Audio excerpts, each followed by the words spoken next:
Big boss ಮುಗಿದ್ಮೇಲೆ ಗಿಲ್ಲಿ ನಟ ಮುಂದೆ ಏನು ಮಾಡ್ಬೋದು ಅಂತ ಎಲ್ರಿಗೂ ಒಂದು ಕುತೂಹಲ ಇತ್ತು. ಯಾವುದಾದ್ರೂ ಸಿನಿಮಾದಲ್ಲಿ ನೋಡ್ಬೋದಾ ಅನ್ನೋ ಒಂದು ಈ ರೀತಿ ಎಲ್ರಿಗೂ ಕುತೂಹಲ ಇತ್ತು. ಆದರೆ ಬಿಗ್ ಬಾಸ್ ಮುಗಿದ್ಮೇಲೆ ಗಿಲ್ಲಿ ನಟ ತುಂಬ ಫಂಕ್ಷನ್ಗಳಲ್ಲಿ ಕಾಣಿಸ್ಕೊತಾ ಇದ್ದಾರೆ. ಯಾವುದೇ ಫಂಕ್ಷನ್ ಆಗಲಿ ಅದಕ್ಕೆ ಗೆಸ್ಟ್ ಆಗಿ ಗಿಲ್ಲಿನ ಕರೀತಾರೆ. ಎಲ್ರಿಗೂ ಆಸೆ ಏನಂದರೆ ಗಿಲ್ಲಿನ ಮತ್ತೆ ಟಿವಿಯಲ್ಲಿ ನೋಡಬೇಕು ಅಂತ. ಈಗ ಆ ಒಂದು ಸಮಯ ಬಂದಿದೆ. ಚಿತ್ತಾರ ಸ್ಟಾರ್ ಅವಾರ್ಡ್ಸ್ ಈ ರೀತಿ ಒಂದು ಅವಾರ್ಡ್ ಫಂಕ್ಷನ್ ಮಾಡ್ತಿದ್ದಾರೆ. ಅದರಲ್ಲಿ ದೊಡ್ಡ ದೊಡ್ಡ ನಟರೆಲ್ಲ ಕಾಣಿಸ್ಕೊಂಡಿದ್ದಾರೆ. ರಿಷಬ್ ಶೆಟ್ಟಿ ಆಗಿರ್ಬೋದು, ಶ್ರೀಲೀಲಾ, ರುಕ್ಮಿಣಿ ವಸಂತ್, ಉಮಾಶ್ರೀ, ಈ ರೀತಿ ಮೇರು ನಟರೆಲ್ಲ ಕಾಣಿಸ್ಕೊಂಡಿದ್ದಾರೆ. ಅಷ್ಟೇ ಅಲ್ಲ, ದೊಡ್ಡ ದೊಡ್ಡ ನಿರ್ದೇಶಕರೆಲ್ಲ ಈ ಒಂದು ಕಾರ್ಯಕ್ರಮಕ್ಕೆ ಬಂದಿದ್ದಾರೆ. ತರಣ್ ಸುಧೀರ್ ಆಗಿರ್ಬೋದು, ಶಶಾಂಕ್ ಆಗಿರ್ಬೋದು, ಇನ್ನೂ ಹಲವಾರು ಜನ ಇದ್ದಾರೆ.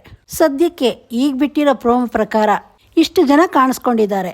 ಮತ್ತೆ ಇನ್ನೊಂದು ವಿಷಯ ಏನಂದರೆ, ಗಿಲ್ಲಿ ಯಾವುದೇ ಫಂಕ್ಷನಲ್ಲಿ ಕಾಣಿಸ್ಕೊಂಡ್ರು ಕಾವ್ಯನೂ ಕಾಣಿಸ್ಕೊಳ್ತಾರೆ. ಅದೇ ರೀತಿ ಇದರಲ್ಲೂ ಕಾವ್ಯ ಬಂದಿದ್ದಾಳೆ. ಈ ನಡುವೆ ನಾವೆಲ್ಲ ನೋಡಿದ್ವಿ, ಕಾವ್ಯದು ಕೆಲವೊಂದು ಕಾಂಟ್ರವರ್ಸಿ ಆಗಿತ್ತು. ಇದರಲ್ಲಿ ಇನ್ನೊಂದು ವಿಶೇಷತೆ ಏನಂದರೆ, ಇಷ್ಟು ದೊಡ್ಡ ದೊಡ್ಡ ಸ್ಟಾರ್ಸ್ ಬಂದಿದ್ರೇನು ಗಿಲ್ಲಿದು ಸಪ್ರೇಟು ಪ್ರೋಮೋ ಕಟ್ ಮಾಡಿಬಿಟ್ಟಿದ್ದಾರೆ. ಯಾಕಂದರೆ ಗಿಲ್ಲಿ ಇದ್ದಾರೆ ಅಂದರೆ ಅದನ್ನು ನೋಡೋರು ಜಾಸ್ತಿ ಆಗ್ತಾರೆ, ಮತ್ತು ಆ ಕಾರ್ಯಕ್ರಮ ಜಾಸ್ತಿ ಜನಕ್ಕೆ ತಲುಪತ್ತೆ. ಎಲ್ಲ ಅದರ ಬಗ್ಗೆನೇ ಮಾತಾಡ್ತಾರೆ. ಎಲ್ಲ ಕಡೆನೂ ಅದು ನ್ಯೂಸ್ ಆಗುತ್ತೆ.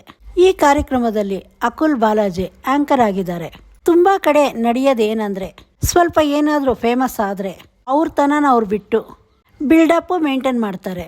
ಗಿಲ್ಲಿನೂ ಅದೇ ಥರ ಆಗಿರ್ಬೋದು ಅಂತ ಕೆಲವೊಂದು ಪ್ರಶ್ನೆ ಇರುತ್ತೆ. ಆದರೆ ಇದನ್ನು ನೋಡಿದ್ರೆ ಗೊತ್ತಾಗ್ತಿದೆ, ಗಿಲ್ಲಿ ಮೊದಲು ಯಾವ ರೀತಿ ಇದ್ನೋ ಈಗಲೂ ಅದೇ ರೀತಿಯೇ ಇದ್ದಾನೆ. ಕಾಮಿಡಿ ಮಾಡೋದು ಬಿಟ್ಟಿಲ್ಲ. ಗಿಲ್ಲಿ ಸ್ಟೇಜ್ ಮೇಲೆ ಬಂದ ಅಂದರೆ ಮನರಂಜನೆ ಸಿಕ್ಕೇ ಸಿಗತ್ತೆ. ಎಲ್ಲರೂ ಹೊಟ್ಟೆ ನೋವು ಬರೋ ಥರ ನಗಿತಾರೆ. ಈ ಹಿಂದೆ DKDಯಲ್ಲೆಲ್ಲ ನೋಡಿದ್ವಿ, ಗಿಲ್ಲಿ ಸ್ಟೇಜ್ ಮೇಲೆ ಬಂದ ಅಂದರೆ ಅಲ್ಲಿ ಇರೋರ್ನೆಲ್ಲ ನಗಿಸ್ತಾ ಇದ್ದ. ಮತ್ತು ಅದನ್ನು ನೋಡೋರಿಗೆಲ್ಲ ತುಂಬಾ ಇಷ್ಟ ಆಗ್ತಾಯಿತ್ತು, ನಗುನೂ ಬರ್ತಾಯಿತ್ತು. ತುಂಬ ದಿನ ಆದಮೇಲೆ ಈಗ ಮತ್ತೆ ಅದನ್ನು ನೋಡ್ಬೋದು. ಈ ಒಂದು ಕಾರ್ಯಕ್ರಮದಲ್ಲಿ ಗಿಲ್ಲಿಗೂ ಒಂದು ಅವಾರ್ಡ್ ಬಂದಿದೆ. ಈ ವರ್ಷದ ಬೆಸ್ಟು ಎಂಟರ್ಟೈನರ್ ಅಂತ ಹೇಳಿ ಒಂದು ಅವಾರ್ಡ್ ಕೊಡ್ತಿದ್ದಾರೆ. ಆ ಅವಾರ್ಡ್ ತೊಗೊಳಕ್ಕೆ ಗಿಲ್ಲಿ ಸ್ಟೇಜ್ ಮೇಲೆ ಬಂದಿದ್ದಾನೆ. ಆಗ ಅಕುಲ್ ಅಲ್ಲಿ ಹೇಳ್ತಿದ್ದಾನೆ, ಶ್ರೀಲೀಲಾ ಬಂದಿದ್ದಾರೆ, ರುಕ್ಮಿಣಿ ವಸಂತ್ ಬಂದಿದ್ದಾರೆ, ರಿಷಬ್ ಶೆಟ್ಟಿ ಬಂದಿದ್ದಾರೆ ಅಂತ. ಆಗ ಗಿಲ್ಲಿ ರಿಷಬ್ ಶೆಟ್ಟಿ ಅವ್ರನ್ನ ನಿಮ್ಮ ಚಿತ್ರದಲ್ಲಿ ನನಗೆ ಒಂದು ಚಿಕ್ಕ ಪಾತ್ರ ಕೊಡಿ ಅಂತ ಹೇಳ್ತಿದ್ದಾನೆ. ಅಷ್ಟೇ ಅಲ್ಲ, ಕೆಲವೊಂದು ಹೀರೋ ಫೋಟೋಗೆ ಗಿಲ್ಲಿ ಮುಖ ಹಾಕಿ ಅದರದ್ದೊಂದು ಡೈಲಾಗು ಇಲ್ಲ ಹಾಡು ಹೇಳು ಅಂತ ಕೇಳ್ತಿದ್ದಾರೆ. ಅದೇ ರೀತಿ KGF ಯಶ್ ಫೋಟೋಗೆ ಗಿಲ್ಲಿ ಮುಖನ ಹಾಕಿ ಅದರ ಡೈಲಾಗ್ ಹೇಳಿಸ್ತಿದ್ದಾರೆ. ಮತ್ತು ದರ್ಶನ್ ಅವರು ಕರಿಯ ಸಿನಿಮಾಗೆ ಆ ಸಿನಿಮಾದೊಂದು ಫೋಟೋ ಹಾಕಿ ಆ ಸಿನಿಮಾದ ಹಾಡನ್ನು ಆಡಿಸ್ತಿದ್ದಾರೆ. ಇನ್ನೂ ಹಲವಾರು ಥರ ಇರುತ್ತೆ. ಆದರೆ ಸದ್ಯಕ್ಕೆ ಇದರಲ್ಲಿ ಏನೂ ಬಿಟ್ಟಿಲ್ಲ. ಅಲ್ಲಿ ಕೂತಿರೋರೆಲ್ಲ ಗಿಲ್ಲಿ ಮಾತು ಕೇಳಿ ತುಂಬಾ ನಗೀತಿದ್ದಾರೆ.